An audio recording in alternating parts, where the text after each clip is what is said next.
हाँ भैया प्योर देसला आम खा, एकदम मीठा आम छौ। आबो हमरा प्रचार के निकट, एकदम मीठा आम, मीठा के फुल गारंटी। त सोचो ने भैया हमरो प्रचार अपने के गांव गली मोहल्ला में आबि गेलो छे। एकदम मीठा आम लके जे चिंतै वही खरीदते।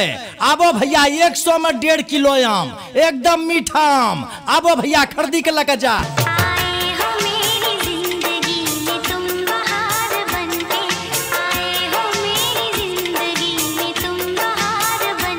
हो बाबू सोच भो त स्वस्थ रही जबो।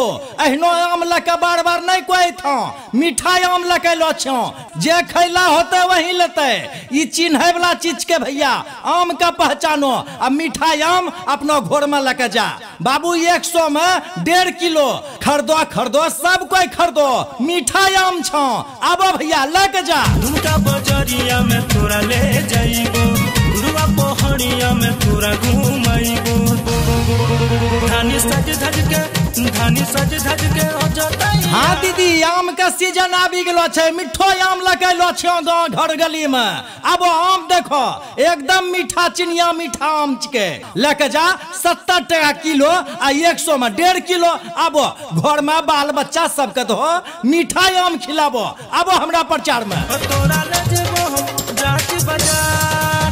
धानी सज धज के हो जाताई। हाँ भैया प्योर देसला आम खा, एकदम मीठा आम छौ। आबो हमरा प्रचार के निकट, एकदम मीठा आम, मीठा के फुल गारंटी। त सोचो ने भैया हमरो प्रचार अपने के गांव गली मोहल्ला में आबि गेलो छे। एकदम मीठा आम लके जे चिंतै वही खरीदते। आबो भैया 100 में 1.5 किलो आम, एकदम मीठा आम। आबो भैया खरीदी के लके जा।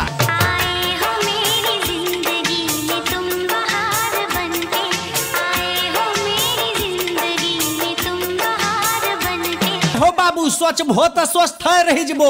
अहिनो आम लके बार बार नहीं कोई था, मीठा आम लके लो छो। जे खैला होते वही लेते। ई चिन्हे वाला चीज के भैया आम का पहचानो। अब मीठा आम अपनो घर में लके जा। बाबू 100 में 1.5 किलो खरीदो खरीदो, सब कोई खरीदो, मीठा आम छो। आबो भैया लके जा। झुमका बजरिया में तोरा ले जाइबो, गुरुआ पहाड़िया में तोरा घुमाइबो। धानी सज धज के हो जाताई। हाँ दीदी आम का सीजन आबि गेलो छे। मिठो आम लगे लो छो घर गली में। अब आम देखो एकदम मीठा चिनिया मीठा आम के लेके जा। 70 टका किलो आ 100 में 1.5 किलो। अब घर में बाल बच्चा सबके दो मीठा आम खिलाबो। अब हमरा प्रचार में तोरा ले जेबो जाके बाजार। धानी सज धज के हो जाताई। हाँ भैया प्योर देसला आम खा, एकदम मीठा आम छौ। आबो हमरा प्रचार के निकट, एकदम मीठा आम, मीठा के फुल गारंटी। त सोचो ने भैया हमरो प्रचार अपने के गांव गली मोहल्ला में आबि गेलो छे। एकदम मीठा आम लके जे चिंतै वही खरीदते। आबो भैया 100 में 1.5 किलो आम, एकदम मीठा आम। आबो भैया खरीदी के लके जा।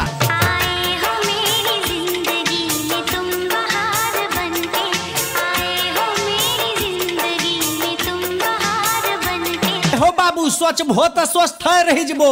अहिनो आम लके बार बार नहीं कोई था, मीठा आम लके लो छो। जे खैला होते वही लेते। ई चिन्हे वाला चीज के भैया आम का पहचानो। अब मीठा आम अपनो घर में लके जा। बाबू 100 में 1.5 किलो खरीदो खरीदो, सब कोई खरीदो, मीठा आम छो। आबो भैया लके जा। झुमका बजरिया में तोरा ले जाइबो, गुरुआ पहाड़िया में तोरा घुमाइबो। धानी सज धज के हो जाताई। हाँ दीदी आम का सीजन आबि गेलो छे। मिठो आम लगे लो छो घर गली में।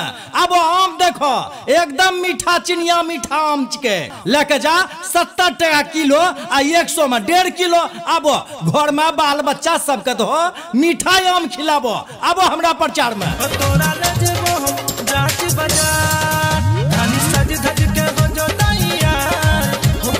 हाँ भैया प्योर देसला आम खा एकदम मीठा आम छौ आबो हमरा प्रचार के निकट एकदम मीठा आम मीठा के फुल गारंटी त सोचो ने भैया हमरो प्रचार अपने के गांव गली मोहल्ला में आबि गेलो छे एकदम मीठा आम लके जे चिंतै वही खरीदते आबो भैया 100 में 1.5 किलो आम एकदम मीठा आम आबो भैया खरीदी के लके जा।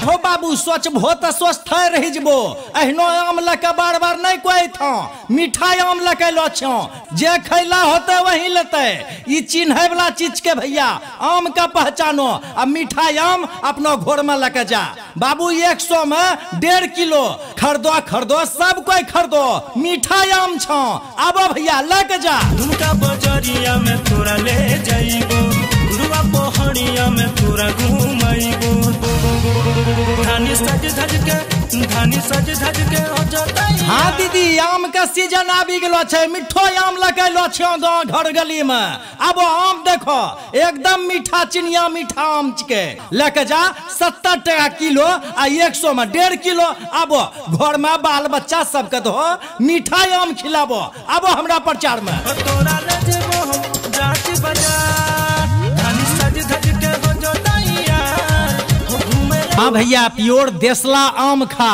एकदम मीठा आम छौ आबो हमरा प्रचार के निकट एकदम मीठा आम मीठा के फुल गारंटी त सोचो ने भैया हमरो प्रचार अपने के गांव गली मोहल्ला में आबि गेलो छे एकदम मीठा आम लके जे चिंतै वही खरीदते आबो भैया 100 में 1.5 किलो आम एकदम मीठा आम आबो भैया खरीदी के लके जा।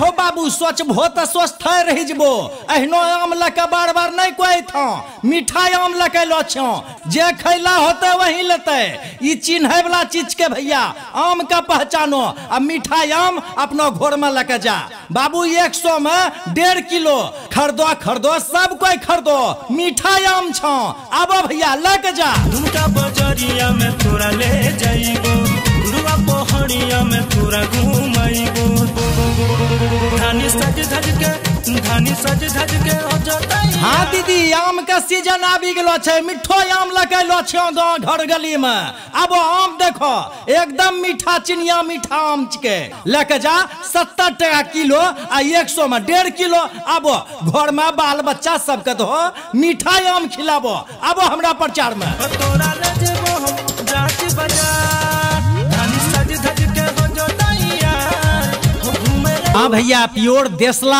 आम खा एकदम मीठा आम छौ आबो हमरा प्रचार के निकट एकदम मीठा आम मीठा के फुल गारंटी त सोचो ने भैया हमरो प्रचार अपने के गांव गली मोहल्ला में आबि गेलो छे एकदम मीठा आम लके जे चिंतै वही खरीदते आबो भैया 100 में 1.5 किलो आम एकदम मीठा आम आबो भैया खरीदी के लके जा।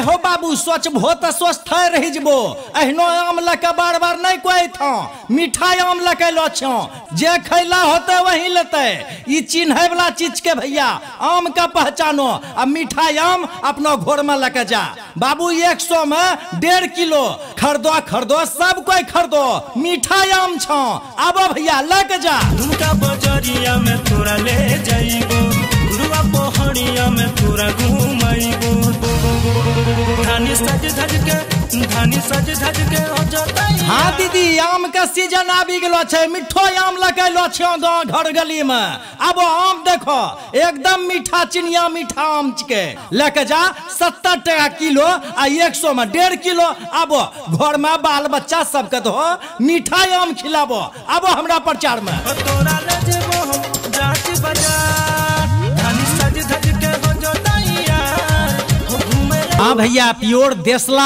आम खा, एकदम मीठा आम छौ।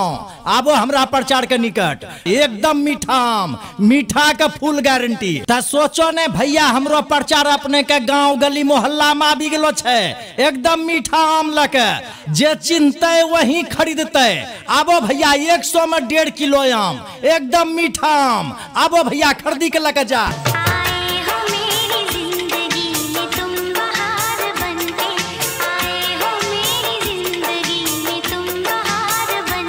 हो बाबू सोचबो तो स्वस्थ रही जबो, एहनो आम लके बार बार नहीं कोई था, मीठा आम लके लो छो, जे खैला होते वही लेते। ई चिन्हे वाला चीज के भैया आम का पहचानो, अब मीठा आम अपनो घर में लके जा। बाबू 100 में 1.5 किलो खरीदो, खरीदो सब कोई खरीदो, मीठा आम छो। आबो भैया लके जा। दुमका बजरिया में तोरा ले जाइबो, गुरुआ पहाड़िया में तोरा घुमाइबो।